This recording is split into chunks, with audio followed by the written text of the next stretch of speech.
Hello दोस्तों, welcome back to Infosphere by Krishna and thank you so much for giving lot of support to this channel. बहुत अच्छा लगता है मुझे, बहुत मोटिवेशन मिलता है जब आपके कमेंट्स आते हैं, लाइक्स आते हैं। और जिस मोटिव से ये चैनल स्टार्ट किया गया है, लोगों की लाइफ की जर्नी एक प्लेटफॉर्म के माध्यम से आपके सभी लोगों को शेयर करने के लिए, आज उसी कड़ी को आगे बढ़ाते हुए मिलते हैं हमारे नए गेस्ट से। हमारे गेस्ट के बारे में एक छोटा सा इंट्रोडक्शन मैं आपको देना चाहता हूँ। आप बाय प्रोफेशन एक डेंटिस्ट हैं और सबसे अच्छी बात है कि आप recently best dentist of the year के उससे क्राउन भी हुए। तो आइए मिलते हैं डॉक्टर श्वेता झा मैम से। And thank you so much ma'am for giving your time. मैं चाहता हूं कि आप हमारे व्यूअर्स को अपने बारे में एक इंट्रोडक्शन दें। Thank you Krishna for having me here. So मेरा नाम, जैसा कि आपने बताया, डॉक्टर श्वेता झा है और मैं पेरिडोंटिस्ट हूँ। सो ये स्पेशलाइजेशन है डेंटिस्ट्री में, जिसके बारे में थोड़ा मैं डिटेल में आपको बताऊंगी। सो मैं ओनर ऑफ टूथ पेनाशिया हूँ।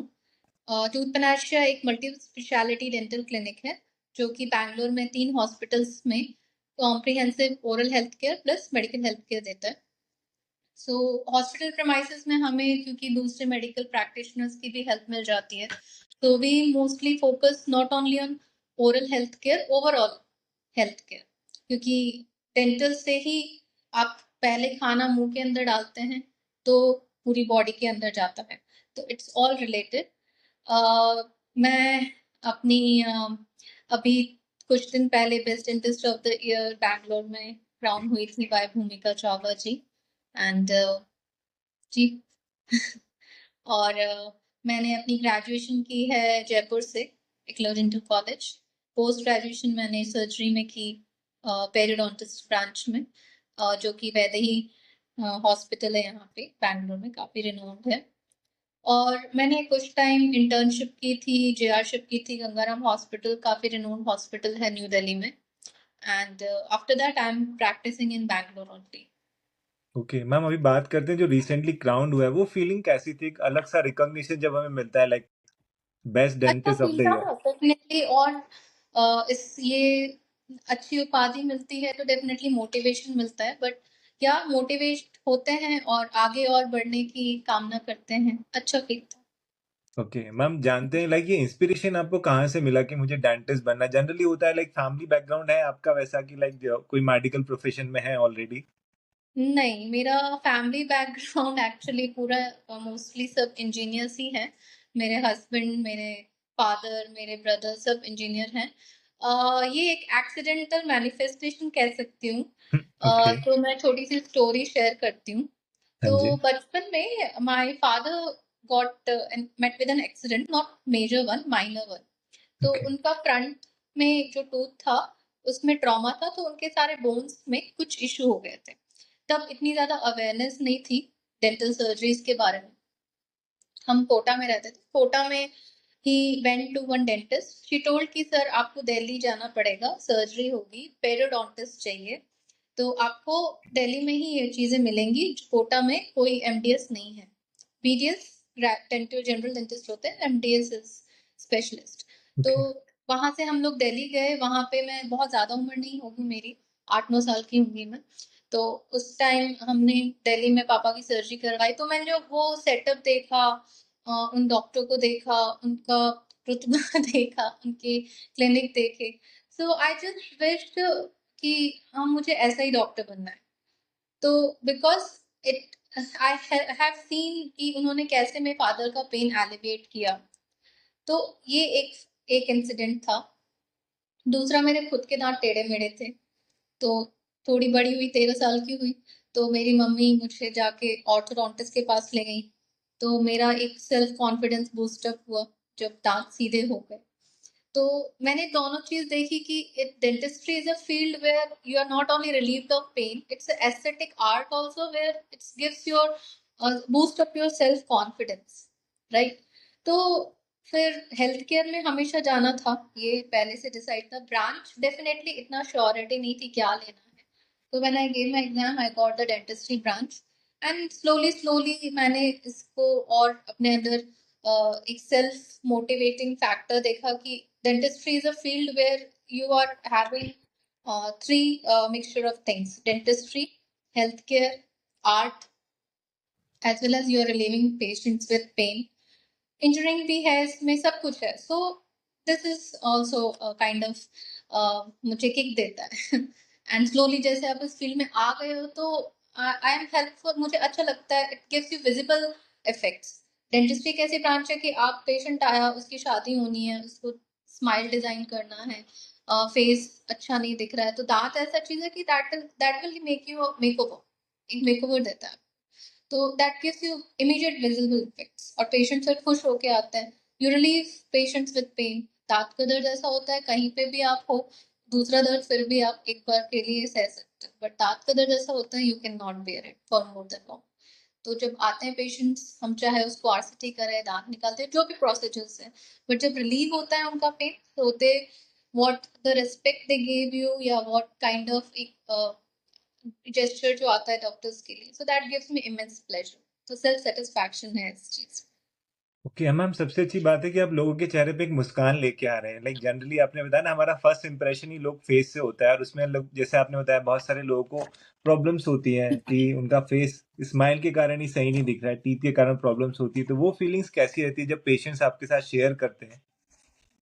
हाँ, डिफरेंट। अभी मुझे भी 10 साल 12 साल का एक्सपीरियंस है, तो डिफरेंट टाइप ऑफ एक्सपीरियंसेस होते हैं पेशेंट्स के साथ। अब लॉन्ग टर्म क्योंकि आते हैं तो एक ही दिन का प्रोसीजर नहीं होता है, लंबा टाइम चलता है, तो we develop a kind of bond.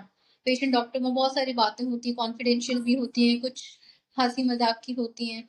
सो जैसे एक इंसिडेंट था, एक पेशेंट थी, उसकी मदर का ट्रीटमेंट चल रहा था, उसके पेरेंट्स थोड़े परेशान थे कि लड़के वाले थोड़े से इनके फेस पे कुछ प्रॉब्लम है जिसकी वजह से लड़के कुछ रिजेक्ट कर देते हैं। तो मैंने उनको सजेस्ट किया कि आप एक बार एस्थेटिक स्माइल मैं इसको देती हूँ। They were not that much financially sound, मैंने बस मटेरियल कॉस्ट लिया था। दांतों में गैप थे तो स्माइल करती थी तो थोड़ा सा अनएस्थेटिक लगता था।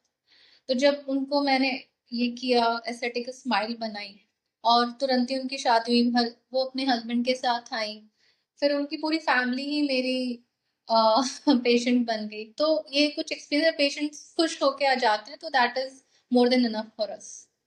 ओके मैम, मैं एक चीज जानना चाहता हूँ, लाइक ओवरऑल हम हेल्थ की बात करें तो लाइक ओरल हेल्थ कितनी इंपॉर्टेंट है लाइफ के बहुत लिए? इम्पोर्टेंट, बहुत इम्पोर्टेंट है। अवेयरनेस अभी पेशेंट्स में आ गई है, लोग भी जानने लगे ओरल हेल्थ। पहले इतना अवेयरनेस नहीं थी, उनको लगता था बस दांत का दर्द है, निकाल दो, हो गया। नो, बहुत सारे क्लिनिकल स्टडीज हैं, ये सब एविडेंस बेस्ड चीजें बता रही हूँ, पहले ओके। मुंह पे नहीं है। आप गूगल पे सर्च करोगे, आपको बहुत सारे जर्नल्स मिलेंगे, ठीक है, तो जो एविडेंस बेस्ड क्लिनिकल ट्रायल्स होते हैं, तो एक बहुत इंपॉर्टेंट स्टडी है कि आपका जो ओरल हेल्थ है that is directly related to your sugar level.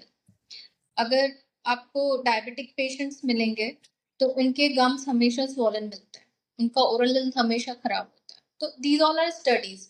दूसरी चीज है कि एंडोकार्डाइटिस, जो कि हार्ट का एक छोटा डिजीज है, ऐसा नहीं कि श्योरिटी है, बट ट्रायल्स, क्लिनिकल ट्रायल्स किए गए हैं, एविडेंस बेस्ड जो हेल्थ केयर जर्नल्स होते हैं, उनमें पता चला है कि आपके जो गम्स से बैक्टीरिया है वो आपके ब्लड स्ट्रीम में जाके inner lining of the heart में जाके घुस सकती है, it can lead to endocarditis. Okay. बहुत सारी चीजें, दैट्स व्हाई, बिकॉज ब्लड एक ही है, बॉडी में पूरा ब्लड एक ही जगह से जाता है। तो वो हमें ध्यान रखना है, कहीं का भी इन्फेक्शन, चाहे ओरल हो चाहे कहीं और का बॉडी में, इन्फेक्शन को बॉडी में नहीं रखना है, इसको निकालना है। ओके मैम, जो आपका प्रोफेशन है उसमें कितनी सारी फील्ड्स होती हैं जनरली? लाइक मैं बोलूँ तो बहुत कम अवेयरनेस होती है इस फील्ड के रिलेटेड। जनरली लोग जानते हैं कि लाइक ओवरऑल बॉडी की बात की जाए तो अलग अलग स्पेशलिस्ट हैं, कार्डियोलॉजिस्ट हैं। ऐसी डेंटिस्ट्री में कितने तरीके के स्पेशलिस्ट होते हैं? डेंटिस्ट्री में भी स्पेशलाइजेशन हैं, जैसे मैंने अपने बारे में बताया कि मैंने पेरियोडोंटिक्स लिया। Implant, okay. पेरियोडोंटिक्स और इम्प्लांट दोनों साइड बाय साइड हैं। सो दूसरी एक और सर्जिकल फील्ड है, that is oral maxillofacial surgery, जो भी जॉ फ्रैक्चर्स, एक्सीडेंट केसेस होते हैं, ट्रॉमा होते हैं, और थर्ड मोलर का एक्सट्रैक्शन होता है, वो मैक्सिलोफेशियल सर्जन करते हैं। तो ये दो फील्ड जो है, periodontist and maxillofacial surgeon, these both are surgical field. इसके अलावा अदर है एंडोडोंटिस्ट, जो हम आरसीटी, आपको पता होगा, वो इसके स्पेशलाइजेशन में होते हैं, और भी बहुत सारी चीजें होती हैं। प्रोस्टोडोंटिस्ट जो डेंचर बनाते हैं, ब्रिज बनाते हैं, ये होता है। पीरियोडोंटिस्ट जो बच्चों के स्पेशलिस्ट होते हैं। जनरल डेंटिस्ट भी करते हैं सब काम, लेकिन कुछ कॉम्प्लिकेटेड केसेस होता है जो सिर्फ पीरियोडोंटिस्ट ही हैंडल कर पाते हैं, बच्चों के केस, ठीक है, देयर आर स्पेशलिस्ट रहता है। इसके अलावा भी और भी नॉन क्लिनिकल ब्रांचेस होती हैं, रेडियोलॉजिस्ट से मेडिकल हेल्थ केयर में रेडियोलॉजिस्ट होते हैं, वैसे ही डेंटल में भी रेडियोलॉजिस्ट होते हैं, ओरल मेडिसिन होते हैं, ओरल पैथोलॉजिस्ट होते हैं। जी। ओके मैम, बात करें सबसे ज्यादा लाइक पेशेंट जब आपके पास बच्चे अगर आते हैं तो बच्चों को डील करना बहुत डिफिकल्ट होता है, और जी। फिर वो ऑलरेडी पेन से भी सफर कर रहे हैं, तो ऐसा कोई इंसिडेंट आप शेयर करना चाहेंगे, कैसे आप एक्सपीरियंस करते हैं ऐसे बच्चों के साथ? जी, बच्चों का डेफिनेटली थोड़ा बच्चे और बूढ़े दोनों का दिक्कत होता है। और बच्चों में क्या केस होता है कि उनको उतनी चीजें हम एक्सप्लेन नहीं कर सकते, मेडिकल टर्मिनोलॉजी एक्सप्लेन नहीं कर सकते, तो बच्चों को बच्चों के फॉर्म में ही समझाना पड़ता है। कभी उनका माइंड डिवेट करना है, छोटा सा टीवी स्क्रीन लगा दिया, वो देखते रहते। कुछ बच्चे आराम से कर लेते, कुछ बच्चे बिल्कुल भी नहीं जाना चाहते। तो जनरली बच्चों के केस में ऐसा एडवाइजेबल है, एडीए के केस, एडीए क्लासिफिकेशन है, अमेरिकन डेंटल काउंसिल जो है वो बोलती है कि आपका बच्चा जब 1 साल का हो जाता है तो सबसे पहले आप डेंटिस्ट को विजिट कीजिए, उनके दांत दिखाइए। 2 साल तक उनके सारे दांत आ जाते हैं, तो पहला विजिट हमेशा बच्चों का 1 साल में हो जाना चाहिए। फिर ग्रेजुअली पीरियोडिक चेकअप कराते रहना चाहिए, ताकि उनको ऐसा ना लगे कि जब पेन हो रहा है तब डेंटिस्ट के पास जाएंगे, वो कुछ हमारा सर्जरी करेंगे, हमें इंजेक्शन देंगे। वो एक बॉन्ड बनना चाहिए डेंटिस्ट के साथ कि हाँ, ये तो हमारी फ्रेंड है, हम इनके पास जाते हैं, अगर कुछ इशू हुआ तो ये हमारे लिए डील करने के लिए रेडी है। कुछ बच्चे बहुत ही कॉम्प्लिकेटेड होते हैं, तो जिन बच्चों का करना बहुत जरूरी है, बिना प्रोसीजर किए नहीं रह सकते, और वो फिर बिल्कुल भी कोऑपरेट नहीं करते हैं। तो 2 केसेस हैं, एक होता है इनहेलेशन एनेस्थीसिया, हम कुछ सुंघाते हैं बच्चों में, कुछ बच्चों में इफेक्ट आ जाता है, वो करा लेते हैं उससे। अगर उससे भी नहीं होता है तो फिर हमें ऑपरेशन थिएटर में जाकर उनको पूरा जनरल एनेस्थाइज करके फिर करना। बताती हूँ दिल्ली का। तो दिल्ली में मेरे पास बहुत सारे मेडिकल स्टूडेंट से पेशेंट्स आते थे, हॉलैंड से, सऊदी अरब से। तो सऊदी अरब के जो बच्चे कुछ आए थे, तो वो इतने अनकोऑपरेटिव थे कि मेरी और टीम का, तो हम लोग को काट रहे थे, वो फाइट कर रहे थे ताकि ओ हम माय उनको गॉड। ओके।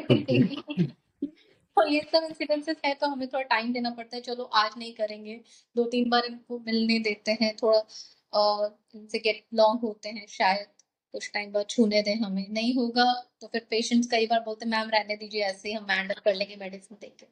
अगर हो जाता है तो फिर अच्छी बात रहती है। ओके मैम, एक क्वेश्चन और है, जनरली आपको लगता है कि अभी भी अवेयरनेस की कमी है? अगर हम छोटी सिटीज की बात करें तो लाइक जनरली कुछ भी सारी चीजें अगर टीथ से रिलेटेड प्रॉब्लम्स हो रही हैं तो वो बीडीएस को एक प्रेफर कर लेते हैं, जनरली स्पेशलिस्ट को प्रेफर नहीं कर पाते हैं। तो अभी भी आपको लगता है अवेयरनेस की कमी है, और कितना क्रिटिकल हो सकता है अगर हम इसमें लापरवाही बरतें तो? डेफिनेटली इट मेट्रो सिटीज में तो अवेयरनेस काफी है। अभी जैसे मैं बैंगलोर में हूँ, दिल्ली में हूँ, दिल्ली में भी रही हूँ, तो वहां पे अवेयरनेस है इस चीज का। लेकिन हाँ, बी टाउन्स हो गए, छोटे सिटीज हो गए, छोटे टाउन्स हो गए, अभी भी वहां पे ये है कि दांत में दर्द होगा तभी डेंटिस्ट के पास जाएंगे। तो प्रिवेंटिव मेजर्स अगर हम लेते हैं तो आपको डेंटिस्ट के पास ऐसे विजिट करने की ज्यादा जरूरत नहीं है। आप एवरी 6 मंथ्स अगर आप डेंटिस्ट के पास जा रहे हैं, अगर आपको डेंटिस्ट, आप जिस डेंटिस्ट के पास जा रहे हैं वो आपको अवेयर करवा रहा है कि आपको ये वाली इशू है, इस स्पेशलाइजेशन की जरूरत, इस स्पेशलिस्ट की जरूरत है, वो खुद बुलाते हैं मोस्टली, चाहे वो बीडीएस हो, एमडीएस हो, जनरल चीजें वो बता सकते हैं। ऐसा नहीं है कि बीडीएस काम नहीं करते, they also know very well. जब उनको लगता है कि ये कॉम्प्लिकेटेड केस है, then they should refer to MDS, they do that. दूसरी चीज है कि जो हमारे पेशेंट्स होते हैं, जो जनरल पब्लिक है, लेमन टर्म में उनको बोलूं कि वो खुद अगर अपने ओरल हाइजीन का ध्यान रखें, सेल्फ क्लीनिंग अवेयरनेस हो, तो कुछ तो बहुत सारी चीजें वो खुद ठीक कर सकते हैं। दूसरी चीज, डिले नहीं करें। अब जैसे मोस्ट कॉमन जो डेंटल प्रॉब्लम है, कैविटी, बच्चों में कैविटी देखी जाती है, आप बड़ों में भी पेन स्टार्ट हो जाता है। तो स्टार्टिंग में जब आपको सेंस हो जाता है कि आपके दांतों में कैविटी है, उसी टाइम अगर आप आ जाओ तो डेंटिस्ट उसको फिल कर देते हैं। लेकिन अगर आप उस टाइम नहीं आए तो वो कैविटी बन जाएगी, डीप कैविटी। वो फिर आपको सेंसिटिविटी होती है उसके बाद, सेंसिटिविटी के केस में भी अगर आप आ जाओ तो भी डेंटिस्ट फिलिंग करके भेज देंगे। लेकिन प्रॉब्लम ये हो जाती है कि वो इतना वेट करने लग जाते हैं, जब तक पेन नहीं आता है तो डेंटिस्ट को फिर रूट कैनाल ही करना पड़ता है। तो आप खुद का कॉस्ट भी बढ़ा रहे हो। उस टाइम एक्स था, अगर आप सेंसिटिविटी के केस में आ जाते तो 5x था, अब आप आ रहे हो रूट कैनाल के केस में तो 10x हो गया। और पेन को भी खुद पेन किलर ले लेके अगर आपने उसको छोड़ दिया तो वो 20 30 एक्स हो जाएगा, दांत निकाल के फिर इम्प्लांट करेंगे। तो दिस इज एक्सपेंसेस भी जा रहे हैं उनके, टाइम भी जा रहा है, उनका दांत भी खराब हो रहा है, we are not able to save. तो हमारे लिए अच्छा है if you are not coming on time, this is ठीक है, but jokes apart, you should be very aware of self cleaning habits, brushing techniques। तो वो आप periodic checkup अगर कराते रहोगे तो dentist will evaluate and tell you क्या क्या जरूरत है। ओके मैम, प्रिवेंटिव मेजर्स की बात की जाए तो मैं एक जनरली चाहता हूँ आप हमारे व्यूअर्स को बताएं, कुछ टिप्स दें कि ओरल हाइजीन कैसे मेंटेन की जाए। जी। So first and foremost thing, once at day, once at night, ये कंसेप्ट हमेशा फॉलो करना है। 2 बार आपको ब्रश करनी है, मॉर्निंग में उठ के, नाइट में डेफिनेटली करनी है। नाइट में क्यों करनी ज्यादा इंपॉर्टेंट होती है, क्योंकि आप जो पूरा दिन खाना खाते हैं उसका जो फ्लोरा आपके मुंह में इकट्ठा होता है वो नाइट में बैठ जाता है। तो you have to clean it before bed time, you need to brush. Okay, फिर मॉर्निंग में आप रात में सोते हो वो फ्लोरा फिर अगेन कुछ हेल्दी फ्लोरा होते हैं, कुछ अनहेल्दी फ्लोरा होता है, उसको क्लीन करने के लिए फिर मॉर्निंग में आप उठ के आप ब्रेकफास्ट के बाद भी कर सकते हो ब्रश। अगर आपने नाइट में ब्रश किया है before bed time, so you can drink warm water, do your breakfast and then also you can do brush. लेकिन night brushing is very important. ये बहुत सारे अभी बुक्स में भी लिखा गया है, अगर आप ओरल हेल्थ की बुक्स पढ़ेंगे तो you will get to know कि night brushing is very important. Second thing is that don't ignore your tongue. बहुत लोग ब्रशिंग कर लेते हैं, टंग क्लीन नहीं करते, तो टंग का जो बैक्टीरिया है वो दांत पे इकट्ठा होता है। तो this you have to clean the tongue as well. आप चाहे प्लास्टिक यूज करो, स्टेनलेस स्टील यूज करो, जो भी बहुत सारे ब्रशेस के पीछे भी आने लगे हैं टंग क्लीनर, यूज टंग स्क्रैपिंग मेथड। तीसरी चीज, आप एरियाज भूल जाते हो, आप ब्रश करते हो बस ऐसे ऐसे कर लिया खत्म, नहीं, आपको स्पेशली ध्यान रखना है जो अंदर का एरिया, क्योंकि वहां पे हमारा सलाइवरी ग्लैंड होता है, वहां से मिनरल्स इकट्ठा होके अंदर प्लाक टार्टर जमा होता है। तो अंदर वाला एरिया क्लीन करना इज वेरी इंपॉर्टेंट, वो प्रोन है इन्फेक्शन। चौथी चीज, आपका टेक्निक, आप रोलिंग मोशन यूज करो, जेंटली यूज करो, सॉफ्ट ब्रिसल्स यूज करो, हार्ड ब्रिसल्स यूज नहीं करना है। ठीक है, तो ये कुछ चीजें। फ्लॉसिंग, लोग बोलते हैं कि मैम फ्लॉस करते हैं तो हमारे ब्लीडिंग होने लगती है, so you should know the technique. Flossing अगर आप यूज कर रहे हो तो मैं आपको एक तरीका बताती हूँ। So this is floss. Okay. ठीक है, तो जनरली लोग क्या करते हैं, इतना सा ही लेते हैं, इतना सा लेके ऐसे किया और स्टार्ट हो जाता है, तो क्या होगा, वो ऑब्वियसली गम्स को इंटेंश करेगा और ब्लीडिंग होगी। सो इतना नहीं लेना है हमें, कम से कम 18 to 20 इंच फ्लॉस निकाल। ठीक है, ये हमने 18 to 20 इंच निकाला, फिर इसको मिडिल फिंगर में, दोनों मिडिल फिंगर में ओके। ऐसे रोल कर। ठीक है, अब ये जो एरिया है, अब यहाँ पे हमारा ग्रिप है, तो फिर कहीं भी आपको ब्लीडिंग नहीं होगी, आपको बीच के दांतों में स्क्रैप कर, दैट्स इट। तो फ्लॉसिंग इज रिक्वायर्ड क्यों हो, क्योंकि दांतों के बीच में हमारे ब्रशेस ब्रिसल्स नहीं जा पाते, so that is also important. अगर आपके आपके मुंह खुलता कम है, ओपनिंग कम है, वहां पे भी ब्रशेस नहीं जाते, छोटे छोटे हेड वाले ब्रिसल्स यूज कीजिए, वहां पे आप लेके जाइए। बहुत लोग टूथपिक यूज करते हैं, बिल्कुल यूज नहीं करना, उसकी जगह इंटरडेंटल ब्रशेस आते हैं, वो इंटरडेंटल ब्रशेस के ब्रिसल्स बहुत छोटे होते हैं, कहीं खाना फंस जाए आप उसको यूज कीजिए। टूथपिक, सेफ्टी पिन, ये सब यूज नहीं करना। तो ये कुछ अवेयरनेस है। पीरियोडिक इवैल्यूएशन ऑफ 6 मंथ्स में एक बार डेंटिस्ट के पास जाइए, बाकी वो खुद बता देंगे आपके दांतों में क्या प्रॉब्लम है। मैम बहुत अच्छा आपने एक्सप्लेनेशन दिया, और जनरली अवेयरनेस नहीं है, हमारे वीडियो से लोगों तक ये बात पहुंच जाएगी ओरल हाइजीन कैसे मेंटेन करते हैं, तो इस चैनल का मोटिव एक सार्थक हो जाएगा। आपने प्रैक्टिकली भी करके दिखाया, बहुत अच्छा लगा। मैम मैं जानना चाहता हूँ आपसे, जो आपकी लाइफ की जर्नी है, जनरली जब आपने स्टार्ट किया अपना खुद का क्लिनिक, आज 3 आपके क्लिनिक्स हैं बैंगलोर में, तो ये जर्नी कैसे की आपने, कैसा स्टार्ट किया और आज 3 क्लिनिक्स तक आप पहुंचे, और आगे फ्यूचर एक्सपांशन भी है आपका, इसके बारे में आप शेयर करना चाहेंगे। जी, बिकॉज मैंने जब अपनी पोस्ट ग्रेजुएशन खत्म की थी 2019 में, उसके बाद ही मैं जहाँ रहती थी उसके पास में हॉस्पिटल था, एंड उससे पहले ये इंस्पिरेशन मुझे आई थी दिल्ली में, जहाँ मैं गंगाराम हॉस्पिटल में थी, वहाँ जो मेरे सीनियर थे जिनके अंडर मैंने इंटर्नशिप की थी, तो he also had a clinic in the hospital premises. तो मैंने देखा कि इसमें क्या होता है कि oral health comes with other complications also. तो we have seen a lot of complicated cases जहाँ पे हमें डॉक्टर्स बुलाने पड़ते हैं दूसरे फील्ड के। प्रेग्नेंट लेडीज हैं, उनमें गम्स इशू होता है, हमें गायनेकोलॉजिस्ट चाहिए होता है। अगर और ओरल कैंसर्स हैं, उनमें हमें जनरल मेडिसिन पीपल की जरूरत होती है। तो मैंने हमेशा सोचा कि ऐसे सेटअप में अपना क्लिनिक रखूंगी जहाँ पे मुझे these all are very accessible, और कुछ भी कॉम्प्लिकेशन हो सो आई विल हैव कि मैं यहाँ पे हैंडल कर सकूँ। तो ये एक रीजन था हॉस्पिटल के अंदर क्लिनिक खोलने का। So one of the hospital was very near to my place, access hospital. वहाँ पे मैंने बात की and I opened it and it went well. Then I open second one and similarly, और वो भी अच्छा रहा। Then I open third one. So this process is going on. People are getting good oral health care. मेरी एक team है, मैं एक स्पेशलिस्ट हूँ और भी स्पेशलिस्ट हैं जो मेरे साथ जुड़े हैं। कभी कभी मैं अवेलेबल नहीं होती हूँ तो they are there and like that multi speciality clinic है। So people get good results, तो दैट्स व्हाई। मैम, ये टीम का एक्सपीरियंस कैसा है? लाइक आप बात करें, इतने सारी टीम मेंबर्स को मैनेज करना, ये भी एक अलग अपना एक टास्क होता है। इसके बारे में आप शेयर करना चाहेंगे? सी, टीम जहाँ पे वर्ड यूज हो रहा है तो वो सेल्फ मैनेजेबल है, it's not only mind now. तो they are also part of the Tooth Panacea, so they also consider it's कि हमारा ही है। तो जब भी ऐसे हमने कुछ डेज फिक्स किए हुए हैं, जैसे ऑर्थो केसेस हैं जो दांत टेढ़े मेढ़े बच्चे आते हैं ठीक कराने के लिए, अलाइनर्स हो गए, तो उनका एक डे फिक्स है कि वेडनेसडे को वो लोग आते हैं। तो हमने उसी टाइम पे उनको अपॉइंटमेंट्स देते हैं कि कोई कंसल्टेशन मैं या कोई और कर लेता है, बट सबको पता है कि इस टाइम पे वो डॉक्टर अवेलेबल है, तो उनको सेकेंड अपॉइंटमेंट उस हिसाब से मिल जाती है।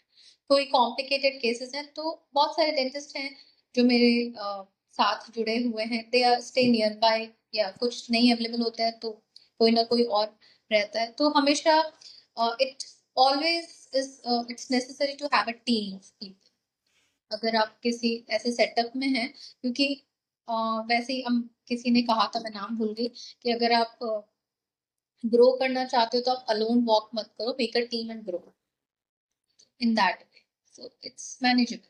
ओके मैम, ये जो क्लिनिक का नेम है, ये कहाँ से, मतलब एक यूनिक सा नेम है, बहुत अच्छा लगा मुझे सुन के। इसके बारे में आप बताएंगे कि ये कैसे चूज हुआ? हाँ जी। जी जी, panacea means cure. So when I was reading a novel, वहां पे पेनाशिया था तो मुझे उसका मतलब नहीं पता था, तो मैंने उसको डिक्शनरी में देखा था क्योर, तो वो पेनाशिया वहां से आया। And tooth because it's dental cure, so Tooth Panacea. तो अब sorry, Tooth Panacea is a brand name, but आप जिस हॉस्पिटल के साथ जुड़े हो उसका प्रीफिक्स हम ऐड करते हैं। देयर इज एक्सेस हॉस्पिटल, तो Access Tooth Panacea, RKB hospital, RKB Tooth Panacea. So in that way this is growing. Okay ma'am, definitely हमारी विश है आगे भी और सारी ब्रांचेस इसमें ओपन होते जाए, लोगों को ज़्यादा से ज़्यादा रिलीफ मिले। मैम, आप जानते हैं आपकी पर्सनल लाइफ के बारे में, कि लाइफ आपकी स्कूलिंग लाइफ कैसी रही, आप उसके बारे में बताएंगे? क्योंकि स्कूल से भी बहुत सारी लर्निंग्स मिलती है हमें। जी बिल्कुल। मेरी मोस्टली कोटा में हुई है। कोटा में वहाँ पे मेरे पापा थर्मल प्लांट में थे इंजीनियर, तो सेंट जॉन्स स्कूल था। फिर ट्रांसफर हुआ तो इट वाज डीएवी सूरतगढ़ में पढ़ी मैं वहाँ पे। तो वहाँ पे भी मैं मेरिट होल्डर रही थी। 10th में I got merit, times of India में आई वाज, मेरी पिक्चर आई थी, मतलब इतनी बड़ी नहीं थी बट हाँ 20 बच्चों की आई थी तो 20वां ही रैंक था मेरा। But then also it was a motivating factor. In the school I was a good student, teachers used to like me, आज भी कॉल करते हैं। एंड या कॉलेज लाइफ जयपुर में जो ग्रेजुएशन था तो that was a new thing, dentistry तब उस टाइम तो सब कुछ लर्निंग ही चल रहा था। And we used to enjoy as well, but हाँ लर्निंग ज्यादा था। जब पोस्ट ग्रेजुएशन जो मैंने यहाँ पे की है वहाँ पे again it was too much hectic. हमें कुछ 300 सर्जरीज करनी होती हैं, ओके। एक कोटा मिलता है हमें, तो वो उसी पे ध्यान रहता है कि पास करना है तो 300 सर्जरीज करनी है। So those all things were there. It was good experience. College is a thing कि वहाँ पे आप लर्न करते हो, आप वही आपका जिंदगी भर काम आता है। सो नॉट ओनली नॉलेज, जो स्किल्स हम डेवलप करते हैं किताबों में, जो आप देखते हो अपने सीनियर्स को, अपने जो गाइड्स होते हैं उनको देखते हो, तो वो सब आपको बहुत आगे तक लेके जाता है। बहुत एक जो मैंने बहुत बड़ी चीज़ सीखी है वो गंगाराम हॉस्पिटल में अपने सीनियर से सीखी है कि how to handle patients with care. So वो एक सबसे इम्पोर्टेंट फैक्टर है डॉक्टर्स के लिए, पेशेंट कॉम्प्लायंस।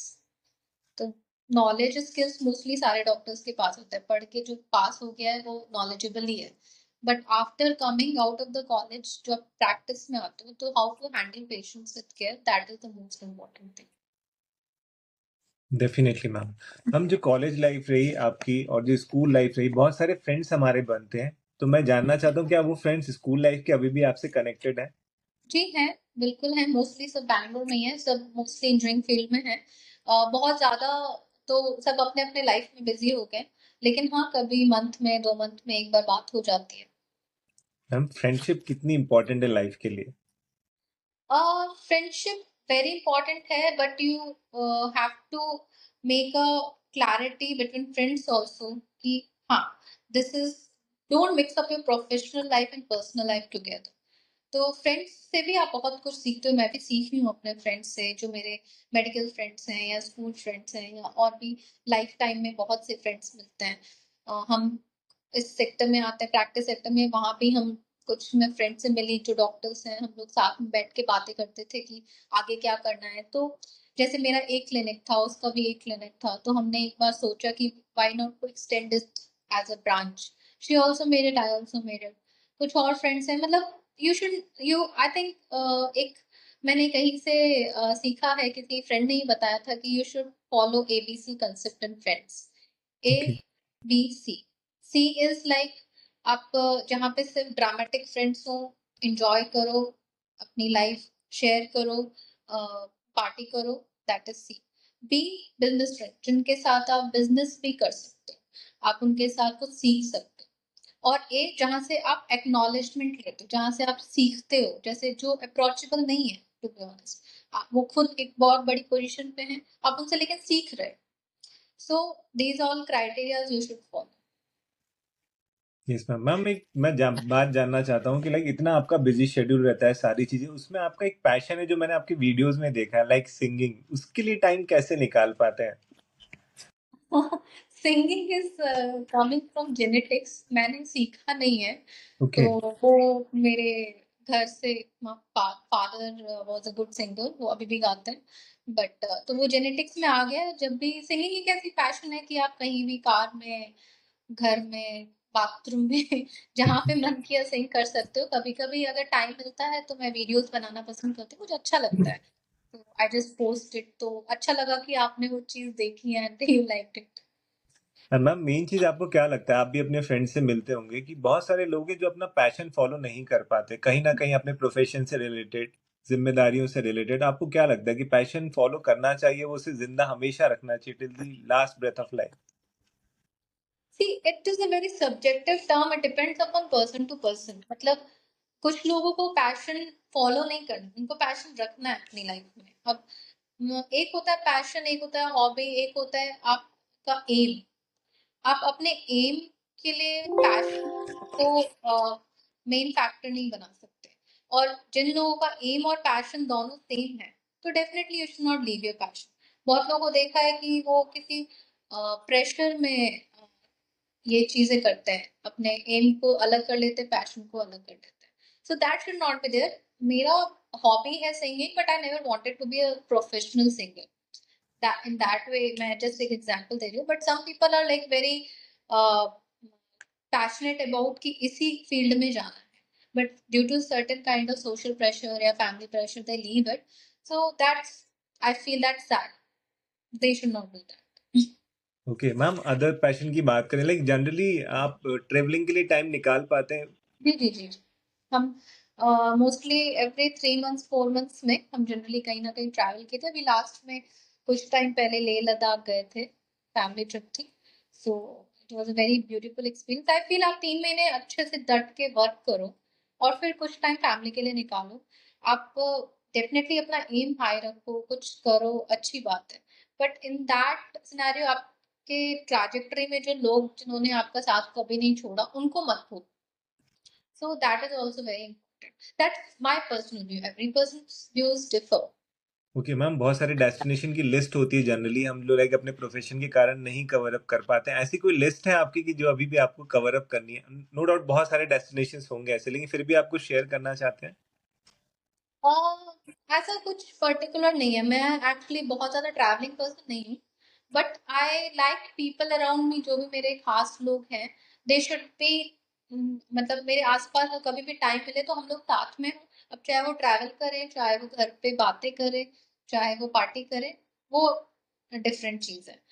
बस ये है कि आसपास के लोग जो मेरे इंपॉर्टेंट पीपल हैं मेरी लाइफ में, फैमिली, फ्रेंड्स, वो मेरे साथ रहें।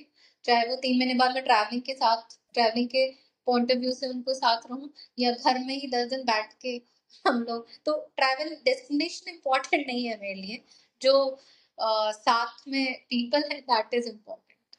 ओके मैम, एक लास्ट में एक मिथ है जनरली रिलेटेड, बच्चों से रिलेटेड, कि ज्यादा चॉकलेट्स खाने से बहुत सारी कैविटीज हो जाती हैं। इसके बारे में आप क्या कुछ क्लियर करना चाहेंगे?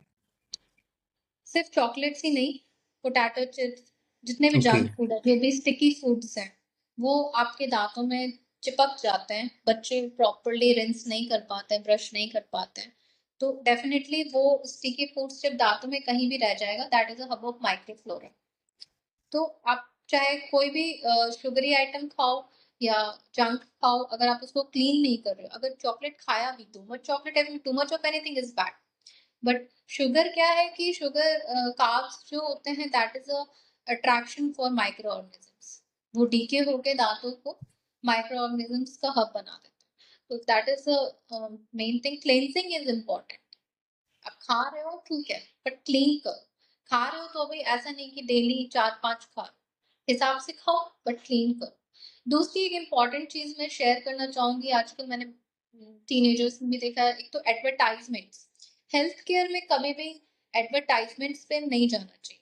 हेल्थ केयर में हमेशा रिजल्ट्स पे जाना चाहिए, क्लिनिकल स्टडी पे जाना चाहिए। जो ये एडवर्टाइजमेंट्स होते हैं हमारे एक्टर्स करते हैं, उनको लगता है वो इलायची का कर रहा है, but people think that these are paan masala. तो लोग एडवर्टाइजमेंट पे जाके स्मोकिंग इसको अच्छा टैबू बना रखा है। So these all things are very detrimental for oral health. Okay ma'am, एक और मिथ है जनरली टूथ वाइटनिंग को लेके, बहुत सारे लाइक आप देखेंगे सोशल मीडिया पे भी काफी सारी चीजें रन होती है, लोग जनरली इन्फ्लुएंस हो जाते हैं, तो वो कितना सेफ है और कितना हानिकारक भी हो सकता है लोगों के लिए? See I personally don't recommend tooth whitening products. तो जो भी आते हैं ब्रांड्स बोलते हैं ये पेस्ट यूज कीजिए, इससे दांत बिल्कुल चमकने लग जाएंगे। तो ऐसा उसके वो क्या होता है कि उनके अंदर पार्टिकल साइज बड़े होते हैं। इट्स नॉट द ब्रांड, जो इंग्रेडिएंट है ना, उसको आप भले यूज करो, वो डेंटिस्ट चूज करेगा। आपका टीथ एक शेड वाइट कर सकता है, बट वो भी एक शॉट में नहीं होता। दूसरी चीज, ये जो प्रोडक्ट्स होते हैं वो हार्मफुल ज्यादा होते हैं, बिकॉज आपका जो first layer of the teeth है वो उड़ा देता है, एब्रेसिव होता है। ओके। तो इसीलिए कुछ दिन लोग यूज करते हैं, उनको अच्छा रिजल्ट आता है, उसके बाद सेंसिटिविटी आ जाती है। अब जैसे कुछ आयुर्वेदिक प्रोडक्ट्स हैं पेस्ट में, लोग बोलते हैं मैम बहुत अच्छा है, बहुत लोग आते हैं मैम हम तो वो यूज करते हैं, I will not take the name, but उसका पार्टिकल साइज देखिए आप। कुछ दिन अच्छा लगेगा, आपके आगे के दांतों की लेयर घिस रहा है वो। तो पार्टिकल साइज इज इम्पोर्टेंट। जो इंग्रेडिएंट है, व्हाइटनिंग पेस्ट कह लो या जो भी टूथपेस्ट हो, ingredient is important. So once in a while ठीक है, कहीं पार्टी में जाना है, you can use it, but not regular. Okay ma'am, काफी अच्छा सेशन आपके साथ रहा। मैं अपने गेस्ट से 2 क्वेश्चन लास्ट में जरूर करता हूँ, आपसे भी करूंगा। आपकी नजरों में व्हाट एग्जैक्टली लाइफ है, जिंदगी क्या है? आई फील लाइफ, मैं सबको बोलती हूँ लास्ट में सबको एक दिन मरना है, so what ever makes you happy do that, but what ever making you happy should not make others unhappy. उस चीज का ध्यान रखना है ओके। कि तो आई फील कि what ever makes you happy, do that. And या अगर आपको कुछ करना है लाइफ में, तो एक ही लाइफ मिली है, उसके बाद दोबारा पता नहीं अगर क्या होता है, हमने तो देखा नहीं है मरने के बाद क्या होता है, नोबडी नोज, सिर्फ ग्रंथ में पढ़ा है। So what ever makes you happy, do that. Definitely ma'am, बहुत अच्छा डेफिनेशन आपने दिया। वन लास्ट क्वेश्चन, ये जो हमारा शो है इन्फोस्फीयर बाय कृष्णा, इसके बारे में आप कुछ कमेंट करना चाहेंगे? जी डेफिनेटली, मुझे लगता है ये एक बहुत अच्छा प्लेटफॉर्म है जिसके थ्रू आप लोगों को अवेयर कर रहे हो। जैसे अभी एग्जाम्पल लिया आपने डेंटिस्ट्री के साथ, तो डेंटिस्ट्री में जो भी लोग इसको देखेंगे उनको अवेयरनेस मिलेगी कि क्या क्या चीजें सेफ्टी मेजर्स हैं, क्या क्या नहीं करना चाहिए, क्या क्या करना चाहिए। इसके अलावा भी आपके मैंने और भी सेशंस देखे हैं, काफी इंफॉर्मेटिव हैं। तो डेफिनेटली आप एक जगह बैठ के पूरे इंडिया के लोगों को, नॉट इवन इंडिया, जो बाहर के लोग हैं, आप हिंदी मीडियम में तो डेफिनेटली बाहर के लोगों को तो नहीं समझ आ सकता, लेकिन इंडिया के लोगों को जितने भी लोग देख सकते हैं उनको आके बुक्स पढ़ने की जरूरत नहीं है, इस सेशन से ही काफी कुछ पता चल जाएगा। तो this is a informative session, education का भी एक फॉर्म है, डेफिनेटली बहुत अच्छा है and you are really doing great. Thank you so much ma'am, बहुत अच्छा लगता है मुझे, बहुत मोटिवेशन मिलता है और I am really thankful to you कि आपने इतने बिजी शेड्यूल में भी मुझे टाइम दिया। No, no, thank you for having me here. And I also felt good that I could share certain dental things to the people around me. Thank you ma'am, and thank you दोस्तों, बने रहिए इन्फोस्फीयर by Krishna के साथ, ऐसे ही हम नए नए guest से आपको मिलाते रहेंगे। आज का एपिसोड आपको कैसा लगा है? आपके कमेंट्स हमेशा की तरह वेलकम है, और हम इंस्टाग्राम पे भी है, हमारा हैंडल है इन्फोस्फीयर बाय कृष्णा, वहां भी हमसे ज्वाइन कर सकते हैं। Thank you. Thank you ma'am. Thank you.